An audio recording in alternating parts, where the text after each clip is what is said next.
Balthazar Boyer pour CCTV en direct de Wuhan. Je me trouve actuellement sur la rive sud du Yangtze, dans le quartier de Wuchang. C'est le quartier qui regroupe tous les acteurs académiques, les universités, les instituts de recherche comme le laboratoire P4 ou encore les pôles dédiés à la photonique, aux nouveaux matériaux ou à la pharmacopée. À cet endroit de la ville, le Yangtze fait environ 2 km de large. Je ne sais pas si vous voyez très bien, mais à cet endroit se jette la rivière Han. Elle a donné le nom aux 2 autres quartiers qui composent la ville de Wuhan. À l'ouest de cette rivière, le quartier de Ranyang, plus connu pour l'industrie automobile. C'est d'ailleurs ce quartier qui accueille la majorité de la communauté française. De l'autre côté de la rivière, le quartier de Ranko. C'est le centre économique de la ville.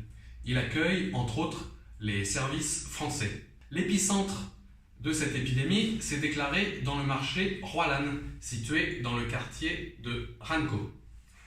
Actuellement, la situation est évidemment un peu particulière avec ce confinement forcé, mais elle semble sous contrôle.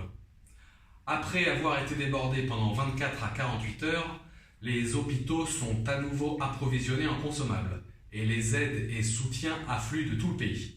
Les directives du gouvernement sont appliquées à la lettre et tout est mis en œuvre pour que les citoyens, même confinés chez eux, ne manquent de rien.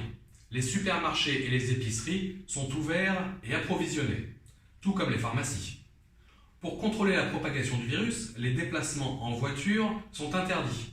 Mais en cas d'urgence, chaque résidence tient à disposition des véhicules qui, eux, ont le droit de circuler.